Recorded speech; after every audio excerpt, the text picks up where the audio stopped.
Hey y'all, welcome back to Time to Talk About. This is episode 9, I think. I think it will be 9. We'll see what we call it, but we're excited to continue our discussion about the Apple event that was in September. So my friend Annissa is with us again. If you want to say hi. Hi everyone. Hey, so she's joining us again, and we're gonna kind of finish our discussion that we had in the last episode. So we'll just jump right into it. Of course, as usual, all of the links to everything, our social medias and everything are in the description. So check them out as well. I put Anissa's there as well. And yeah, we'll just jump right into it. So last time we talked a lot about the phones, the new iPhones, and we kind of talked about because you're thinking about getting one, your cousin's thinking about getting one. So we kind of talked about the ins and outs of that. Mm-hmm. And about some other things. So I wanted to talk more about the Pro phones because they have a handful of new features. So they have everything that the 14s have, which we talked about already. Mm-hmm. But they also have, let's see, I wrote down the screen is a new screen that's brighter, 2 times brighter. There's an always on display now, which I was actually wondering, what do you think of those? Because I know like Androids have had those for a while, like always on displays. What does that mean?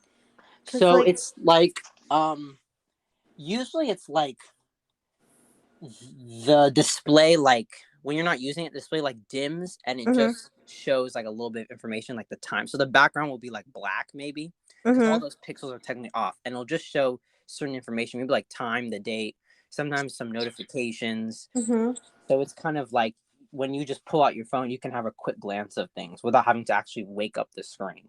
Oh, I see. Yeah. I feel like that's good because sometimes I always find myself like reaching to see what notifications I have, and I feel like it's just such a hassle. Yeah. I feel like I don't really know because like I loved, because like the difference between my 8 and my 11 was when the 8 like you couldn't like, was it like you couldn't raise it to see your screen or something? I don't really. Oh, raise to wake. Yeah. Yeah. Wait, actually, I think they had that. I think that's been around since There was like just something. I think it might have been like tapping it. It was the tapping. It was the tapping. Yeah. Because you need you have to have an OLED screen to be able to do that. It was that. Yeah. That was the thing, and I thought that was like sometimes kind of like, I know it's like not much, I get that, but it was just like sometimes I just find myself like, ugh, like I struggle to do it. Yeah, for sure. My thing about like always on display, because I know Androids have had a lot for a while, and I've heard a lot of Android people say like they didn't understand why Apple hasn't done it, but I've always heard that it's like it can be a little intensive on the battery because the phone is still technically running, even though it's not running the full screen. It can take a little hit on the battery. So I think maybe that's why Apple took a while to do it. I feel like they wanted to wait until something more powerful can do it. They were confident with the battery and stuff. But it'll be interesting to see. Personally, I don't really know. Well, I've never used one myself, like really. So maybe I would like it. But I feel like if it were me, I would probably turn it off after a while. I don't know if it would really change. I know the watches have had it a while too. But I've heard from people who have those watches that like they always turn it off because it makes but the watch is very small. So obviously it doesn't have a big battery. Yeah. I thought that was interesting. And then another thing that was interesting, this is the first time they've done this, is the Pro line has the new chip, the A16 chip. You know, Apple makes a new A chip every year, right? Like a more powerful processor or whatever. And usually year over year, it's just a little bit faster, a little bit better, not much. But this is the first year that they gave the Pro phones the new chip, and then they kept the old chip on the normal phone. So the normal 14 still has the same chip that was in technically it's the chip that was in the 13 Pros and the Pro Maxes, because last year all the 13s had A15 chips, but the Pros had a little, like it was a little more powerful. So they took that little more powerful version and put it in the new phone, but it's basically the same chip. So that's an interesting decision too, I think, as well, because that's the first time they've like broken up like that. But when I was watching their event, their rationale was pretty much like, well, the A15 is more than powerful enough. Like, obviously, all the people walking around with 13s like myself, like, it's not like our phone is slow now or anything. Yeah. So, and I'm guessing they probably wanted to save a little money, considering that we're in a recession and inflation is happening, so it probably allowed them to like cut some costs a little bit. But Yeah. I thought that was interesting as well. And then the few other minor things here. The other big thing is that there's a brand new camera. I don't know if you heard about that. Yeah, I saw like I watched some of the clips or like when they were introducing the new phones, and the clips that I was watching or got on was regarding the cameras, and I thought they were really cool. Obviously, like I love a good camera. Yeah. And like I never really know the entire specs of it, if I'm being completely honest, but I do appreciate whatever they put out, and like the new like the focus thing, and like how I remember they had like that example with like them taking portraits with like moving things, but like the image of the girl or the person that was on the thing was just so still, you know, like it was so nice. I was like, wow, that's really like high quality Yeah. like pictures. Yeah, I think you're talking about the action mode, which they talked about that with the number 14 as well, where like it can stabilize when there's a lot of movement, that which was pretty cool because Yeah. I've never seen anything with that much stability. But yeah, I wanted to talk about the cameras a little bit because they're kind of a big deal for the pros because they're now 48 megapixels, which is a huge bump in like resolution. So like if you know, like most ever since this iPhone 6s, right, iPhones have had 12 megapixel cameras. So like all this time, and before that they had 8, and before that I think they had 4, and then before that they had 2. So they've always been, when it comes to the specs, Apple cameras have always been on the lower end, but consistently they tend to do just as well, or if not better than a lot of the competition, even though most of them cameras with very high specs, right? Like a lot of Galaxies have 40, 50, Yeah. even have one with 100 megapixel cameras. Holy cow. So I was doing a little research as to like why iPhone cameras are still good with the lower megapixels, and why Apple has always been hesitant to like raise it up. And it's very interesting actually. So if people are familiar with like, you know, the terminology of megapixels, I feel like a lot of times the phone company, they love to throw that around and say, oh look, our camera has this many megapixels. And people don't really understand what megapixels are. I didn't even know what they were, to be honest. Like exactly. And so you see the high number and you think, oh, that one's better. But apparently it's like, not just because you have more megapixels doesn't mean your camera is actually better, because apparently a pixel is really just a tiny, it's like a tiny square, and a bunch of pixels comes together to make like a grid, basically. And it's like a digital grid that your screen uses to display information, or that a camera uses to like process a picture and display the picture. So when we say like a camera is like megapixels, mega means million, right? So it means that it's taking in that information. So a 12 megapixel camera is taking in 12 million pixels of information, and using that to, you know, display the picture or show your screen or whatever. So basically, these pictures are have 4 times the amount of information, right? Because 12 times 4 is 48, of course. So that's what they're calling it, quad pixel sensor. But what I was reading is interesting is that megapixels just like dictate like the information that a picture takes. So like the higher the megapixels, the more like light and information they can take in. So it creates higher resolution pictures. But just because you're taking in more information doesn't necessarily mean that your picture will actually be better quality. You also have to have good sensors and good like software to process the images. And iPhones have always been really good in the software processing and in the actual lenses. And so that's why they've always been good at, especially good at taking pictures, sometimes better than some of the Androids, because you can have all this information, but higher megapixels space. It doesn't really necessarily make your picture better if you don't have better hardware as well. So the explanation I was reading was saying that a lot of people feel like Apple waited a while because A, it doesn't necessarily make the pictures better, just the amount, and B, it makes your photos take up more storage. And obviously iPhones until the past few years have had lower storages. Like the 6S, when it came out, the low storage was 32 gigabytes, which now to think about is kind of crazy. Like, because now most phones, the 6S doing that. 8, which is kind of crazy because now there's like 512 gigabyte phones and stuff. Yeah. So obviously now they have the stuff to be able to handle that high processing, and they have for 3 years. So I was just reading about all that. I was like, that's pretty interesting. But in the big thing that I saw with the camera that I thought was cool is that because now they're taking in so much more pictures, you can have more information in the picture, and that, for example, both when you're taking the picture and afterwards, you have more detail. Because normally when you zoom in on a picture, cropping in on it. So that's why, like, when you zoom in, it's blurry, right? But now, because they're able to take in more information, you can zoom in and have like about the same quality as, like, you know, the full picture, if that makes sense, which is pretty sick. Yeah. And I feel like that's a lot of things that people, I feel like people don't really know when it comes to them, like, talking about it when they hear about it, like on these Apple events. But then when you notice it, you're like, yeah, like a lot of people, like, I feel like don't really zoom in on their pictures. Like, whenever I let my mom take my photos, I'm like, Mom, don't zoom in because it always looks bad.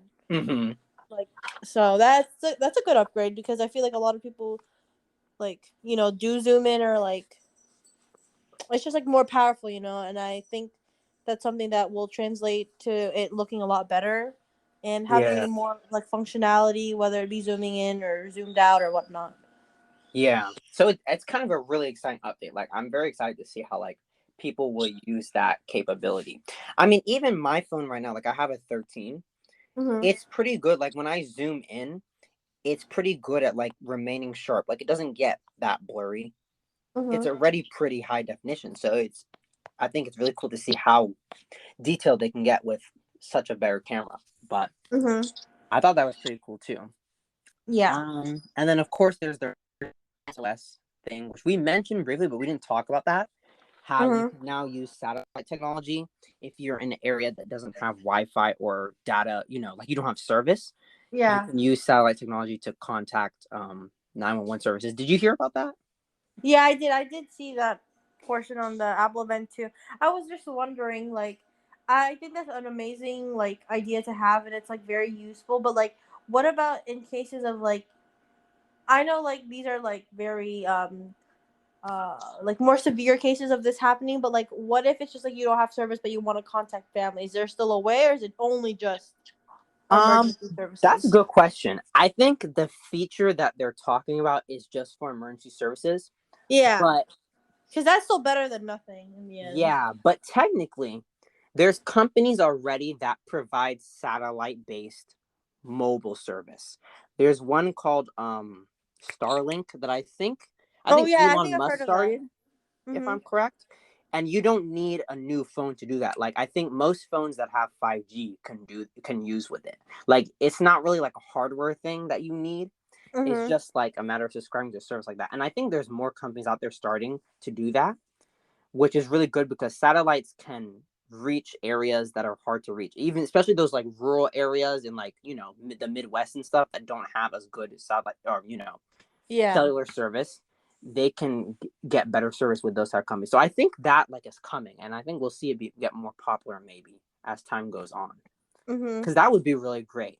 Yeah. Like, could you can, if you can imagine, like, because satellites are out in space and they, you know, they revolve out in space, like, you could use that same service probably and go to another country and have just as good service pretty much, because it's not based on like the towers in the country and stuff. So yeah, that's true. That's a there's a lot of potential for sure. So I thought that was pretty cool too. But of course, last but definitely not least, the elephant in the room is the dynamic island, which I thought was so cool. Yeah, I thought it was so sickening because, like, when I went to the Apple store, I like tried it out and I didn't really realize how to use it. But then, like, whenever I played, like I went onto to Apple Music on the phones. Like, I saw it in action. I was like, oh my god, that's so epic. Like, I know that's just so, like, it's like the little things, but I just think like, because it takes up space, like the fact that they got a functionality out of it, I feel like is really interesting. Yeah. I feel like when I first saw in the keynote, I was like, okay, this is cute, but I feel like some people would think it's a gimmick. But now that I've really been reading about it, and like Apple goes into a lot of detail on the website, like they have a little button you can click where it's like, oh, you want to learn more? And of course, the nerd in me was very curious. So I went and read. It's actually a big deal. Like, it's a really big deal. It's a very high level of technology. And I think Yeah. that's why they kind of say at the end, this is the biggest change to the front of the iPhone screen since the Yeah. iPhone 10. Like, it's huge. Because if we go backwards, like, rewind to, like, this past year when, rumors and stuff were flying around as they always do. Did you hear about the rumors at the time of that Apple was removing the notch? Did you know that was coming, or was it like a full surprise to you? I think I had heard. Oh, I don't know if I've ever really heard it, but Mm-hmm. I always see concept photos that people have, Yeah. and they didn't have that, or it was just like a tiny dot where it looked like kind of like an Android. But Yeah. I had no idea that they were gonna pull this off, to be honest. Yeah. It seems like nobody did, because I used to follow rumors a lot. These days I don't follow them as closely because A, I don't have time, and B, I like to be surprised. Yeah. Which I was very surprised, that's for sure. I did know, though, because there were a lot of people saying, oh, Apple's talking about they want to get rid of the notch and do this little hole punch thing. And if you look at it, like, people have taken pictures of it, like, in direct sunlight where you can see the individual parts. Yeah. It looks very similar to, like, the Android punches. Like, basically, there's a cutout for the speaker, and then there's another cutout for the front camera. And then on the website, it says they put everything else, like the sensors, like the proximity sensors that tell how close your phone is to your face, like when you're holding it up to your face. That's how your phone knows to dim the screen, stuff like that. Those sensors they put behind the display. So that's how they freed up the space, and they just left the camera there and they squished it a little bit, and they pushed the, what do you call it, the speaker up, right, basically. Yeah. So, like, everybody knew that was coming for the most part, but nobody called the software integration side that we're I don't calling think Dynamic anyone. Island. Nobody saw that coming. So when I remember watching it and I'm seeing them clicking, I'm just like, wait, what? What are they doing? And so I've been reading about it, and it's really quite genius because it's really like a marriage of, like, software and hardware, like, coming together. Because obviously they have the little cutout there, but it's also interactive, right? You can touch it and it responds to touch. So there's also some sensors there as well. And then, of course, the software is what pulls in the animations and the way it pops up and things like that. That's all software integration thanks to iOS 16. But of course, it's the way that they do it so fluidly that's, a very signature Apple thing that I was just like, wow. Like, wow. Yeah. It really I was is the really whole excited thing. seeing it too because I felt like okay, this is like just something I always thought was cool because like I had okay, so whenever I would see androids, like I know like there are some that have like the little puzzle like passcode thing, and like some of them Mm-hmm. have like your fingerprint ID, but it's like on the screen. I Right. always thought that was really cool, like the fact that it's like just your screen, like I Yeah. don't know what the technology is behind that, but to think that Apple did something, it's not to that extent, but like having Right. the display be interactive, I thought was like something that they wouldn't have gone for, to be honest. Yeah, it's pretty interesting. It kind of reminds me of the touch bar almost, but it's not a touch screen up there, right? It's Yeah, more yeah. softer and sensors, but it kind of gives me the same energy. But on the for those people who don't are not familiar with it, let me just summarize it really quickly. Basically, on the website, it says that they call it Dynamic Island, and it consolidates your notifications, alerts, and activities into one interactive place. It's integrated through iOS 16 and can work with all kinds of apps to surface what you need when you need it. It expands fluidly to get your attention and then tucks away again. You can see your next turn in maps, touch and hold to control your music, and even keep an eye on your lift. Okay, now they're giving specific examples. But basically, like, if I had to explain it, they're using software to, well, first off, because the screen is OLED, right? They're Yeah. using software to black out that entire area around the camera and the Face ID sensors, right?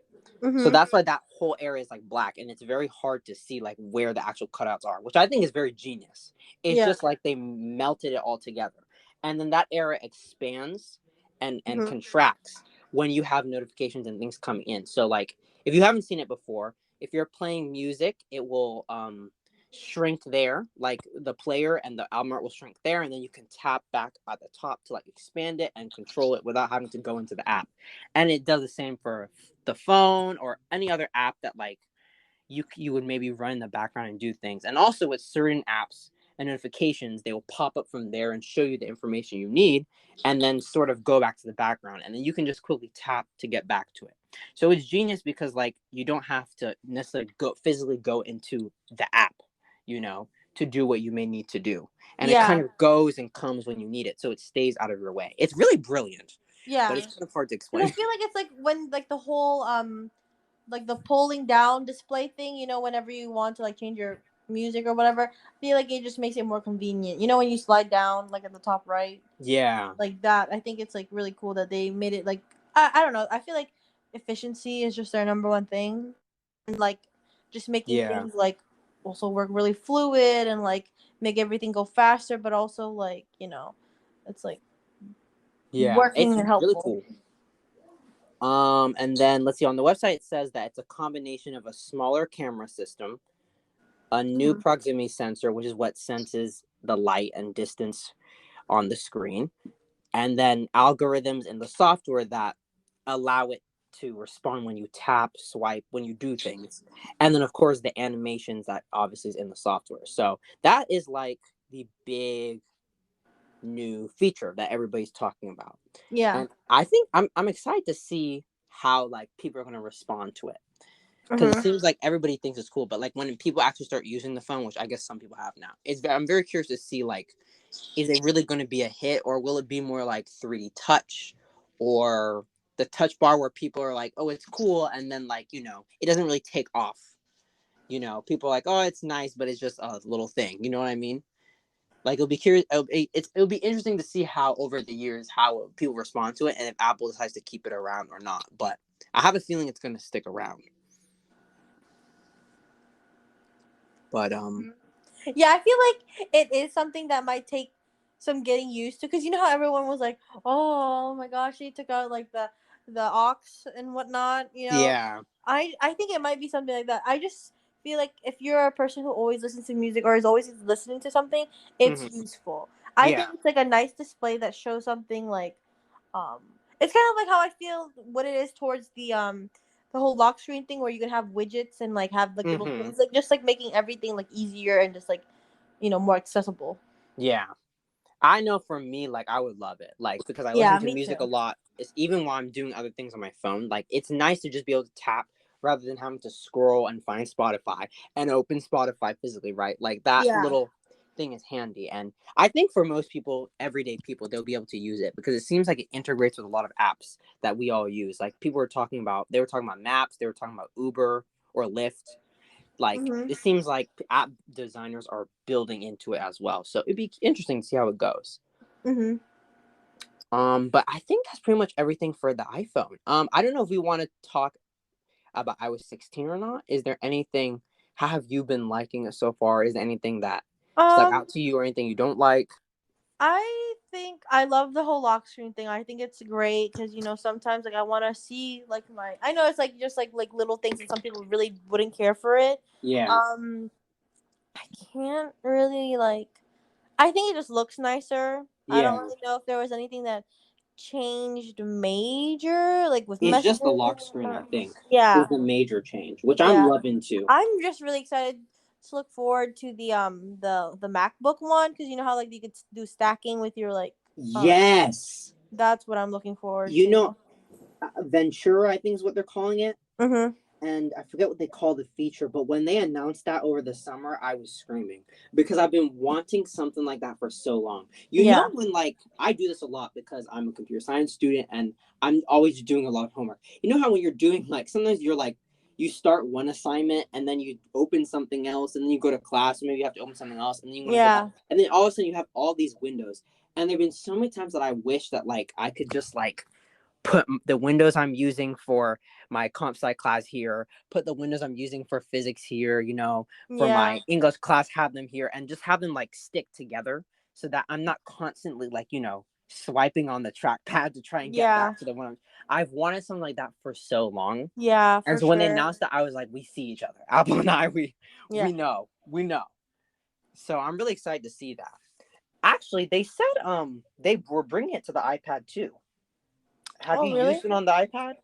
No, I have not. I don't have any updates on my iPad, so I'm still on 15.7.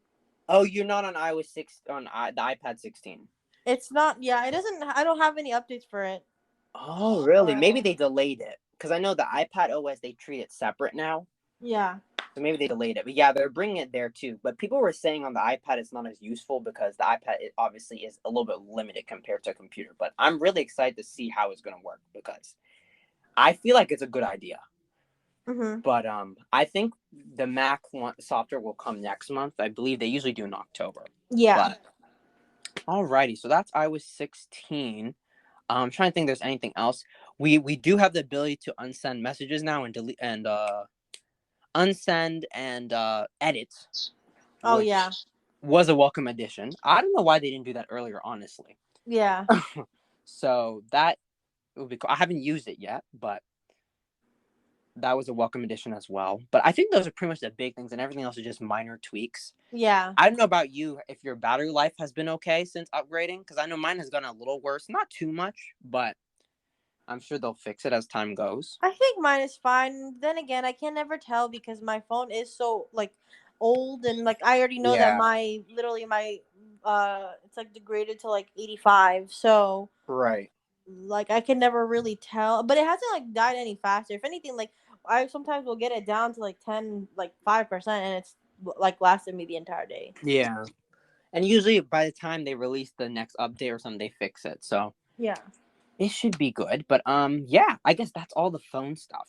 So I want to talk about the AirPods because personally, that was the product I was most excited to hear about going in, Yeah. the AirPods Pro. So it's the second generations. And I feel like also Apple was listening to me because I've been complaining. I used to have AirPods Pros. I said this before. And I've been Mhm. complaining about one thing about the AirPods Pros ever since I got them. And it's just the fact that you cannot track them very well. The whole Yeah. Find My tracking for AirPods is it's useless Yeah. because it doesn't have any of the location chips, the U chip, and it doesn't have but until now, and it doesn't have you can only track the individual earbud pods, right? So if Mhm. you lose them, unless they're like under your bed or like somewhere in your house where they're close by, if you lose them anywhere else, you're kind of doomed. It's really hard to find them. So and if you lose them while they're in the case and you lose the case too, then it's like impossible. That's why I never found mine. So Yeah. the big new thing with the new AirPods Pro is that the charging case is the same, but now it has speakers and it Yeah. has a U1 chip built in. So that means that you can now find that you can call the case directly in the Find app, which is a welcome addition. So you can actually track the case and you can use the Find My, the little what's it called?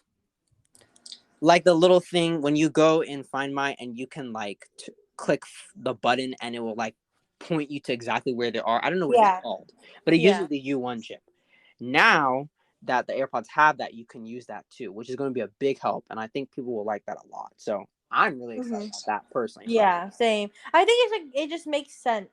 yeah, And it's just like such a like necessity because like you wouldn't want to have to put your air tag, like you don't want to get like an air tag on there, I just right. feel like it just makes sense because of like of how small it is and like how it's really with someone like almost every day, so I'd only assume that they'd put one eventually. I didn't think they would. I literally don't know why it didn't like cross my mind that could be a simple solution to it, but like I'm glad they did it.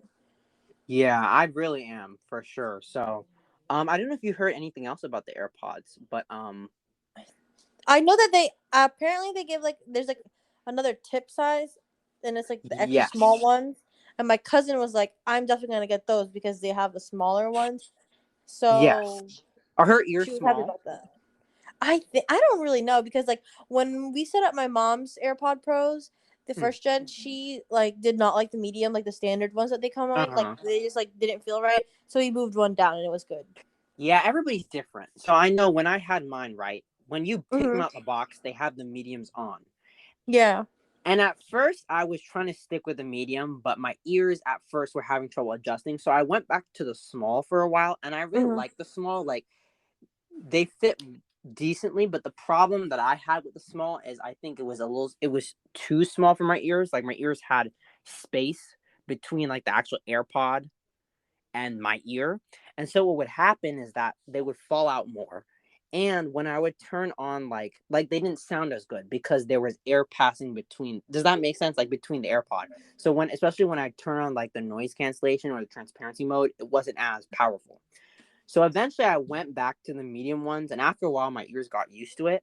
And for me, they fit a lot. They stay in more, and the like sound difference is like substantially better. So it's definitely good to like everybody has to like try out the different sizes, because depending on your ear size, one size may actually have better quality audio for you than the other. Oh yeah, for sure. So I'm very happy they include a new size, because I think a lot of people were complaining that the pros don't fit as well as the normal AirPods because of the different size tips didn't work for everybody. So I think it's good they brought a smaller one. That will help a lot of people. Honestly, though, when I first got mine, I was nervous about the silicone tips too, because on any other earbuds I've used, I hate the rubber tips. I just can't. Yeah. They really irritate my ears. But the AirPods like ones are not bad. Like you get used to them. Like they're not terrible. And I almost went, and after I lost mine, I was going to go and just buy the normal 3rd generation AirPods. You know, the ones that look just like the AirPods Pro, but they don't have the tips. Yeah. But I was like, I'm so used to the tips now. I think if I went to those, I think they would be uncomfortable. Like, I don't think I would like it. Yeah. So I'm just going to stick with the rubber ones. But it's definitely good, I think, that they add another size, because I know a lot of people, I remember especially when they first came out, the pros, a lot of people were saying that they didn't feel as comfortable as the normal AirPods to them. So it's good that we have the options now for people. Yeah. So that's really good. So your cousin's gonna get some? I think yeah. Oh yeah. I think she already got them ordered by my aunt. Okay, Because perfect. she is in like the military, so she has like she gets it at the PX there because they don't have tax. So Okay, yeah. that's exciting. Yeah, I'm hoping to get some maybe by Christmas or January. I have to save my money. And Eden is hoping to get his first ones too for Christmas. Nice. So hopefully we'll have AirPods Christmas. So that's those. The other things were small changes. It has a new H chip, which is like what drives the the audio technologies and stuff. They have new drivers and stuff, so the quality is better. I was watching a review of it today, and the guy was saying that the sound quality has actually improved a lot from the 1st generation. So I'm very curious to try them out and see if that's true. They said also the noise cancellation, the transparency mode is a lot better too. Which I don't know if you've ever tried AirPods Pros, like those features. The noise cancellation is like ridiculously good. Yeah. I tried my mom's out and I was like, oh my god, these sound really good. Like It's you can so tell good. I remember when they announced it, I was like, this is a gimmick. It's not going to work. I really was very skeptical when they first said it, but I was shocked. Like, I used to, like, wear my AirPods sometimes to, like, the dining hall at school, like, when it's fully busy and everybody's there. And I literally get my food and then turn the noise cancellation, and it's like I couldn't hear anybody. It was crazy that it would, like, filter out everything. And the transparency mode is pretty solid, too.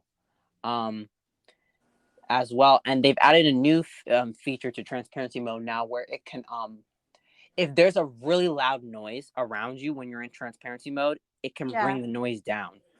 So in the keynote, they had an example of like really loud construction noise or maybe a siren coming through, and what it does is it brings that down to a level that is safe for your ears, so it can filter it through. So the reviewer I was watching was saying that he wants to try it in like a concert. You know, when you go to concerts and sometimes like if you're closer to the front, they have the really loud speakers, right? That they use to project the music all over the stadium or whatever.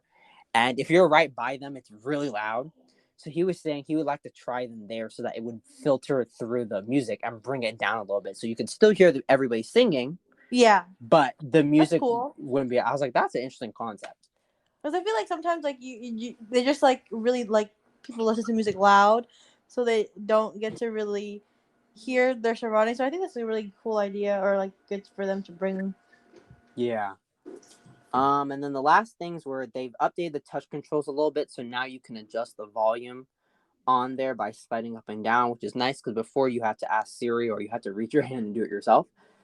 So that's a nice touch, and they more hours of battery life. So now 6 hours on a charge. So Oh that would wow. be handy. AirPods and battery life for me have always been iffy. Like when I first got them, they were okay, but they kind of quickly wear down in my experience, which I find most people can deal with because in the case, so they're kind of Yeah. always charging. Um, but some people, I guess, forget to put them back in the case. But I would kind of always keep the case with me, so Yeah, kind of always depends same. on how you use it. But yeah, those are the AirPods Pro. Um, yeah. So you have the first gen AirPods, right? Are you thinking about Yeah. getting new ones anytime soon, or No, are I you love my sticking with them? I don't really like the tips. Yeah, I got used to it and I really like them. I like how they like are a little longer so I feel like they're really in my ear compared to like them being shorter where like I don't know. I I see. really enjoy the ones that I have and I don't really feel the need to get different ones because I'm really happy with the ones I have. Yeah. How long have you had those? How many years? So maybe 2 years? Okay, and they're still kicking. Oh yeah. I Per take good care of my stuff so I don't because I'm like I can't afford getting new ones. So I'm just right. like yeah. That's the thing. You can't always be buying. You gotta you gotta take good care of them. Okay.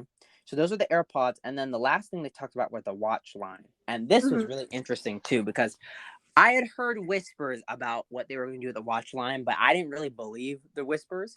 So the where do we start? Okay, obviously they came every year they make a new like main line watch, right?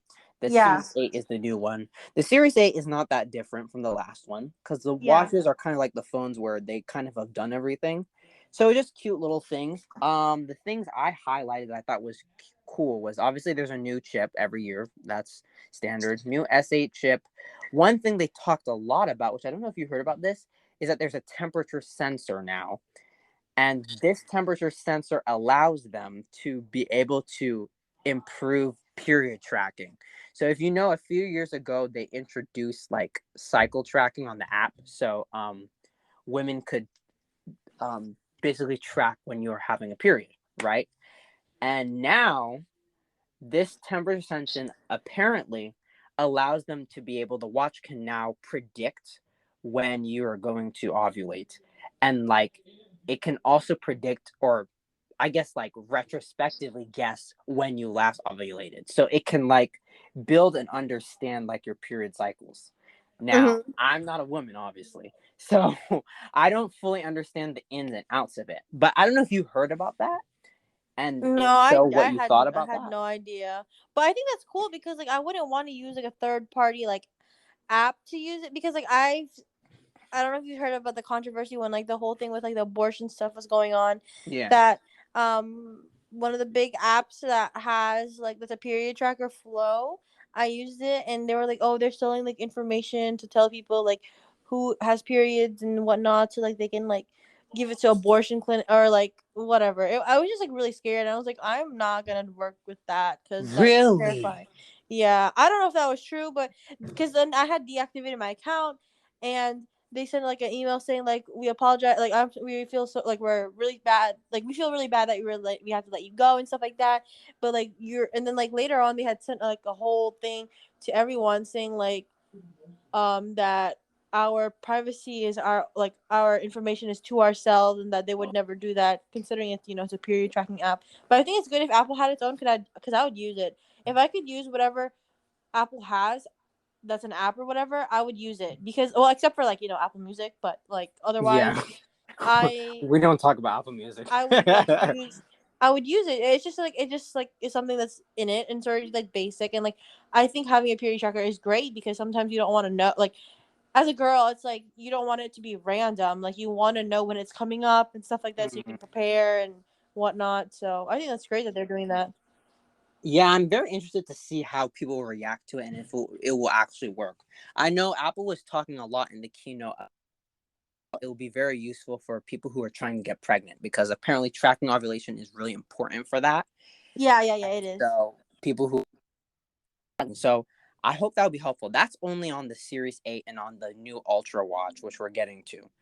And then the Series also had car crash detection, which we talked about on the phones as well. And there's fast charging now on the watches, which is cool. But that was pretty much it with the And the SE, they also updated that. So the SE came out when the Series 6 came out. So that was like 2-3 years ago, about.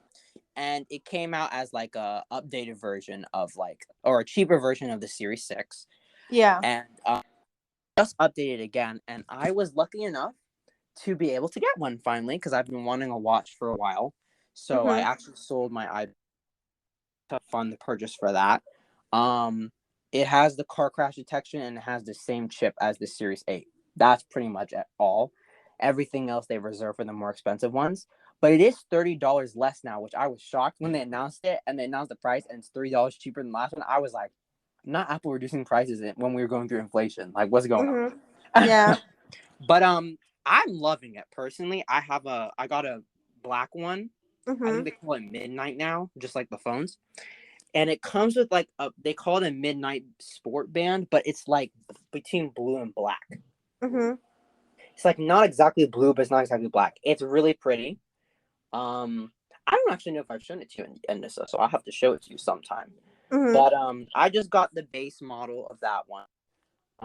But I'm really liking it, honestly. It's a nice little device. It's definitely not a necessity. Like, unlike your phone or your computer, it's not something that like you need to have to live, right? Like, I can definitely live without it.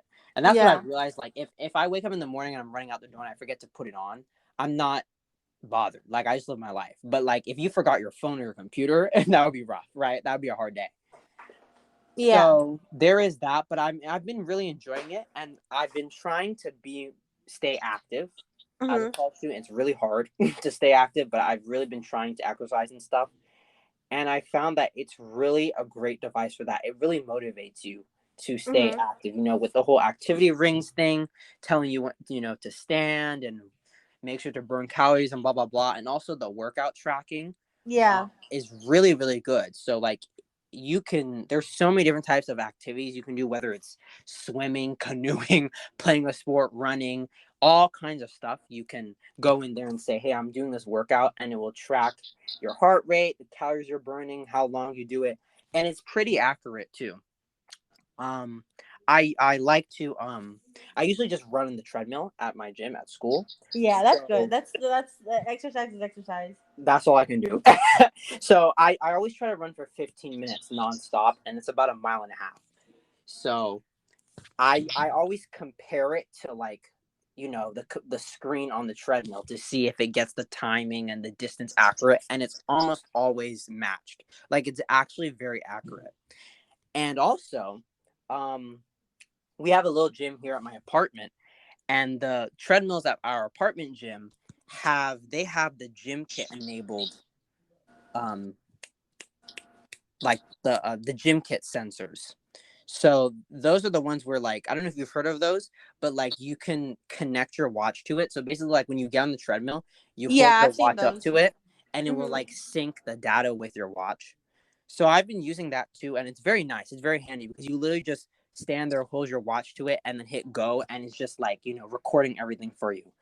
And then it in like the activity, the fitness app, I think is what they call it now. Yeah. So I can like go and see like what I did each day and stuff, and the steps and stuff. So it's really been great for that. It's been kind of helping me get back on, because the first few weeks of the semester I was slacking. I'm not gonna lie. I was slacking. It's hard to stay active, especially when you're so busy, but I have to, especially because I don't eat well. That's the truth. Yeah. When I'm at school, I don't eat well. I eat a lot of carbs. So you gotta do it. But yeah, overall, I've been really enjoying it. That's good. Get to myself.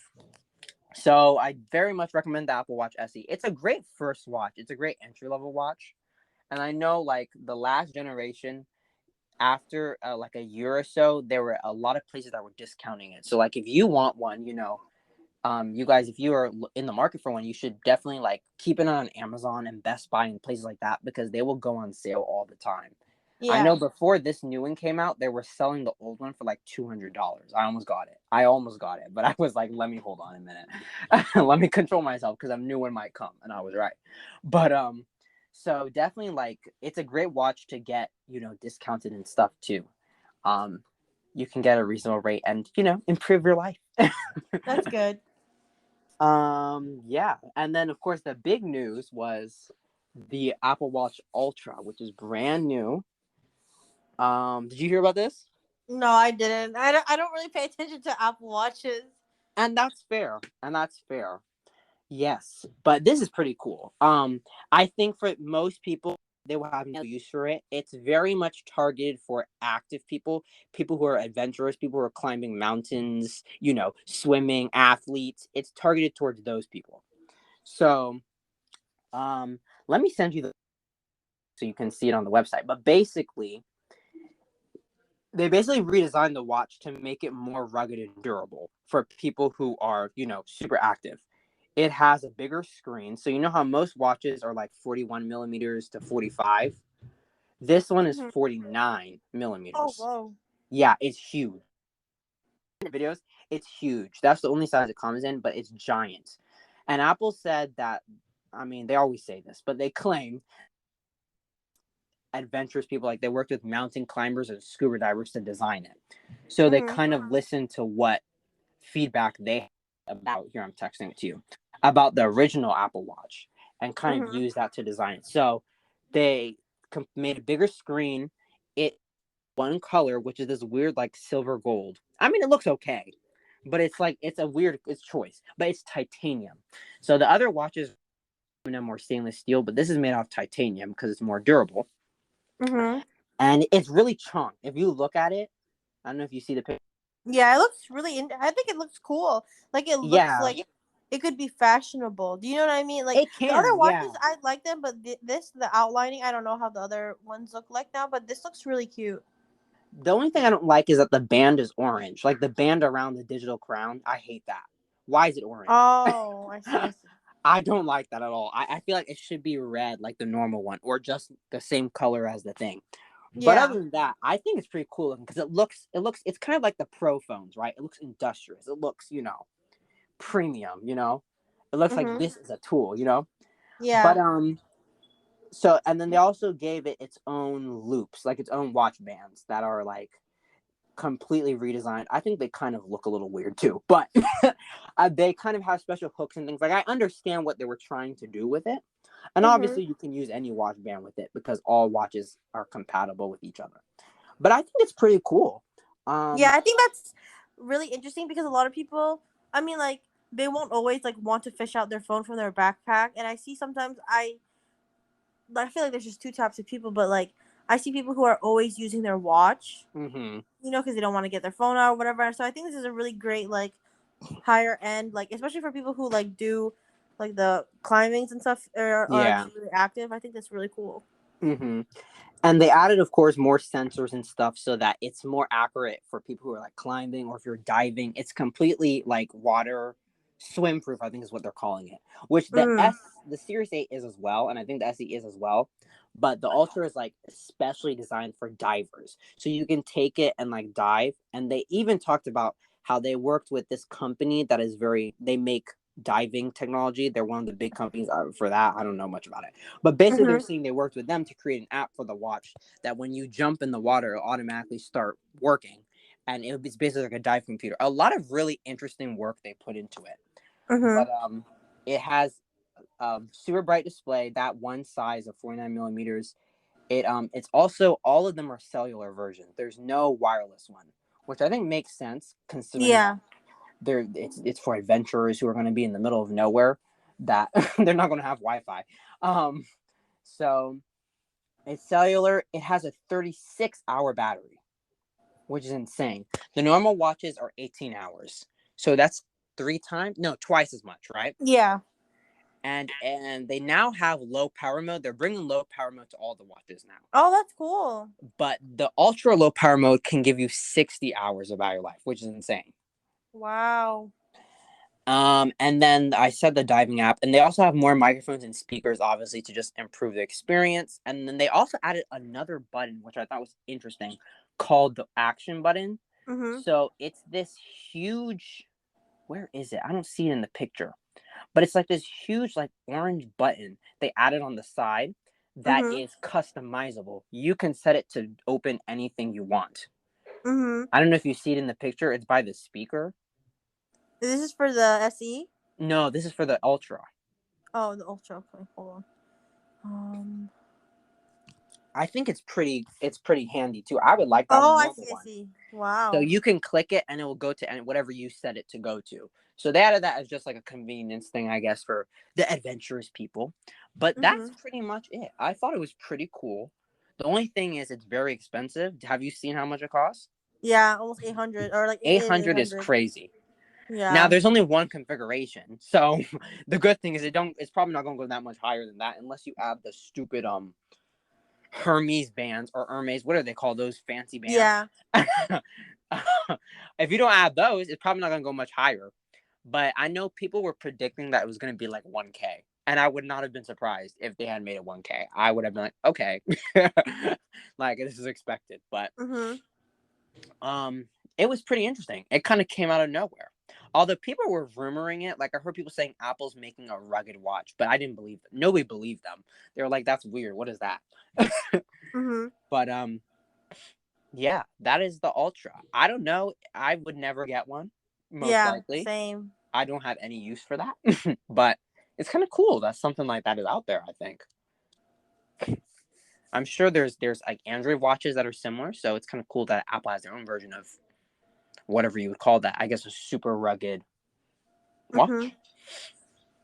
But alrighty. So that was everything at the event.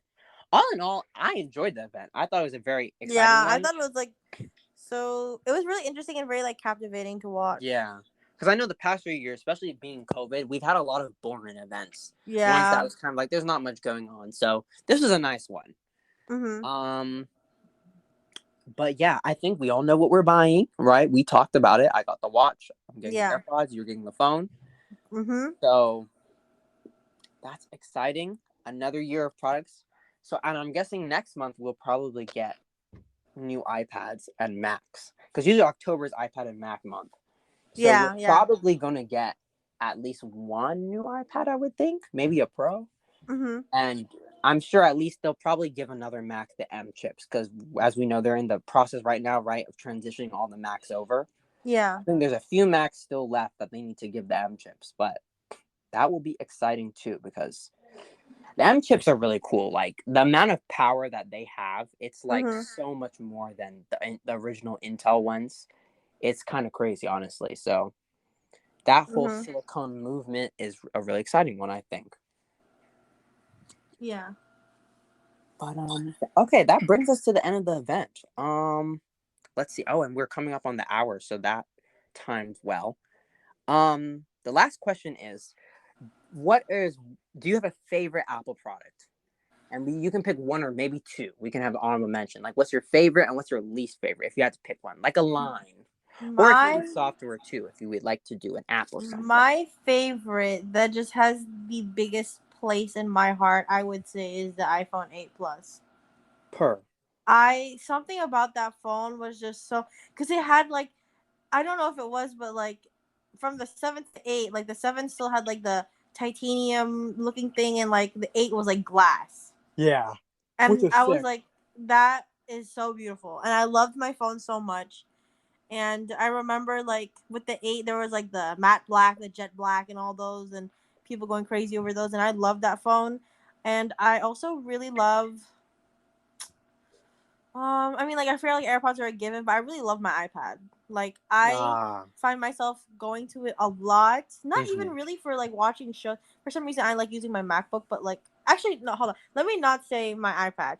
I love my MacBook. That girl Yes. has been with me since my senior year of high school and has been with me till my senior year of college. And she's just such a great laptop and has always like worked and can do whatever I need it to do. Yeah. Like it just like goes through everything. Like I just love my laptop. Like that was my Yeah. first baby that was like, wow, I like this is something expensive that I own. Macs always get a bad rep, but Macs are such incredible computers. I think and they really last. Yeah. And that's what I love. They get you through it. Like, I was talking to my parents yesterday about our iMac at home, and Mhm. my parents were like, "Noble, the computer's so slow now. Like, why is it so slow?" And I was like, "You guys, that computer's almost 10 years old. Oh Like, whoa. next year will be 10 years since that computer came out, and we got it like I think the following year after it came out. Like, it's an Mhm. old computer, and yeah, technology ages, and that's a Yeah. really old. That was one of the Macs that still had like the hard disk drives rather Yeah. than like the flash storage. So it's long in the tooth, but like the sheer like quality that Apple products have, I just feel like it's unmatched. Like you can use those things until they are falling off the bone. Yeah, for real. And for me, that's why I will always buy Macs, even if I don't ever see myself buying a PC like as my main computer. It'd probably be Mhm. as a secondary computer, or as like a professional computer or something. But I always, even if for some reason I stop using iPhones, I will always buy Macs. They have always had a special place in my heart. I just think Yeah. they're sickening. They're very sickening. And the attention to design that Apple pays attention on computers, I feel like a lot of other companies, when they're making computers, they just kind of do whatever.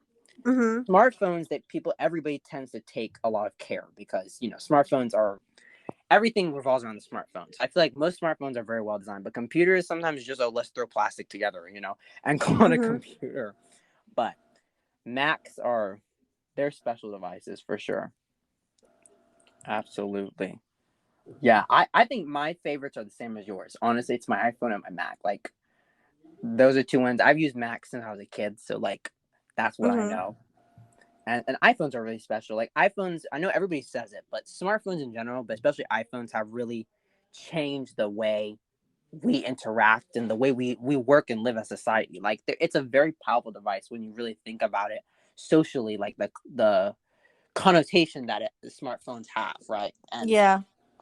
the role that they play in our life. It's kind of amazing that like 20 years ago, nobody could have thought of something like this. That Yeah. small computing device like this would be running people's lives. For many people, that's like their phone is their only internet access and stuff like that. That's their only like gateway to the online world. So it's Mhm. really cool to think about, especially for me as a computer science major, as a nerd, right? Yeah. It's very exciting to think about like how far smartphones have come and how Apple has helped to lead that revolution. Apple was the first person to make the modern smartphone, if you will, right? Yeah. And Yeah. everybody For sure. followed suit. So I would definitely agree with those as the favorites. Um, if you had to pick two, what are your two least favorite Apple products? And it can include software too. Like it doesn't just have to be products, but Least favorite? I don't want to say it's because I don't like it, but I never cared for like Apple Watches. Like if I got it, that's great. But the one that I had, the third gen, whatever it was, I did not really like it. oh I mean, really? granted, it was a little older when I got it, when Uh, everything was already at least like a 5 or a 6. But like, yeah, I don't really find the purpose in them. Like, I feel like those probably aged the worst from products. yeah, Like definitely. your phone can like be from 6 years ago. That's an iPhone. It's still running well. Like, but like the watches, like I feel like they just aged like they didn't really age that well, or like they aged really well to the point where like the older ones like don't really stand a chance. Yeah, the three is outdated now. And I think the thing with the Series 3 is that they kept it around for so long. Like up until this event, Apple was still selling the 3, and I don't really Mhm. know why, because it Yeah. was a little long in the tooth. It really was. But I think now all the watches they're selling are brand new, basically. So Mhm. I think these ones will last longer. Kind of how like newer iPhones these days last longer than iPhones from back in the day. Yeah. But I definitely agree that like, they don't have the longevity as much because they're tiny little devices. But Mhm. yeah, do you have any other unfavorites, least favorites? Um. Um. I would just probably say like the older iPads with like the home buttons because I hated the pens that came with it. Like having to charge. Like I just thought it was like now that I think about it, I'm like, wow, that was really annoying. It really Like was. I love like how mine like the iPad Air that I have now, like you can charge it like through the connection, and I just think it's just so great, and like you don't have to like worry about losing that little top that you have to remove. Oh my goodness, I'm so envious. Because when I had an iPad, it was the older type, right? It's Mhm. just so awkward. Sometimes I was afraid that I'd push the pencil too hard and then I would like Yeah, break the charging literally. port. And then you have to keep the top. It was just, I understand that's all they could do at the time, but it was like, ooh, yikes. Yikes. Definitely like a design fail for sure. Yeah. I think my least favorite products are Apple Music. Definitely. I Oh do yeah, not like for Apple sure. Music. I've tried to use Apple Music multiple times. I just can't. I can't get down. There's something about the layout Yeah. I think it's because it's so iTunes inspired, and I hate iTunes as well because iTunes is Yeah. just kind of a conglomeration of mess. And Yeah. it's like they've never fully let it go. Like they need to let the whole iTunes framework die and build Mhm. it up from the ground up. But I don't think they're ever going to do it because iTunes is too iconic, and it's kind of the only thing Steve Jobs that is remaining in Apple. So I feel like they're Yeah. going to hold on to it as long as they can. But I cannot with Apple Music. I really can't. And I hate that Siri. I understand why, but I hate that Siri always defaults to it. Mhm. Like I know you can change it in settings to default to Spotify or whatever, but occasionally it'll still revert back and it'll because then Yeah. it doesn't work. So we don't like Apple Music in this household. Um, and I think the only other Apple product I don't really like is, to be fair, I've never really sat down and used one, but I don't think I would like it because of my experience with over-ear headphones, and also I don't like the design. I don't like the AirPods Max. I really don't. Wow, really? I don't like them. First off, I feel like the design is not the best Apple could have done. Because, Apple's a very aesthetically driven company, right? They love form over function a lot of times, right? And I just feel like it Yeah. looks kind of awkward. I feel like the Beats look better. And I don't even like Beats because I used to have Beats and I had a very traumatic experience with them. Mhm. Like they literally fell apart. Like Beats are not good headphones. That's something too the girls need to know. Beats are not good. They're very overrated. I mean, the earbuds are probably good. I don't know about the earbuds, but the Mhm. over-ear headphones are not really good headphones. Like those things disintegrated literally Mhm. over like a year. Like literally like falling up, like it was falling apart. The ear cushions were like flaking on a mess. I'm getting PTSD just thinking about it. So Yeah. I have a lot of trauma from Apple-based headphone products in general, but I just don't like the AirPods Max. I think they look so clunky, and I think they're way too expensive. I do. I Yeah, just think they're they way too really expensive. 300 I could understand, but Yeah, 500 no. 400 even I would let it go, but Yeah. 550 is like what is going on? Yeah. But I don't know. I feel like they've been a hit. Like I feel like they weren't exactly a flop for Yeah. Apple, so I feel like they're not going away anytime soon. I don't see Yeah. them often. I see them from time to time though, but Yeah, same. I don't know. I just was never really. I just didn't. I don't know. I just can't get behind it. I hate the way too they fold. You know how they fold like Yeah. turned ear things inside, and the stupid case that they come. I hate it. I hate everything about it, bro. I Mhm. really do. Like, why does it look like that? But I think those would be my two. I'm trying to think That's if there's good. anything else. Any honorable mentions? Oh, I was thinking about this today too. I don't like Apple TVs. Apple I don't, TV's like the the thing. the box, yeah. I think they're okay, especially the newer ones. Like my aunt has one, so I'm like used to using it. Yeah. But if you have a smart TV, because I love my we have only like Samsung TVs and I love them. Like Mm-hmm. they're like the Samsung smart TVs are just like, why have an extra block of something when you could just have everything all on your TV already? Yeah. If you have a smart TV, there's no point. Especially because like one main big reason of having an Apple TV is to have Apple TV Plus on your TV, right? And Yeah. smart TVs have access to that now. So like we have a Sony smart TV. We love it as well. Sony makes really good TVs as Mhm. well. Yeah. Yeah. So Yeah. I just never really. I mean, we had one at my school in middle school. Our church has one as well, and it's just every time I've had to interact with it, I'm just always like a little frustrated. I don't know. I just never liked them that much, and Mhm. I feel like they're still very expensive, even though there's a lot of other cheaper options from Amazon and Google and all the other people, Roku and stuff. Like there's Yeah. still $100, $200 even. And it's Yeah. like when you can get $30 ones that do the same thing, it's kind of like, why is it still there doing that? Why?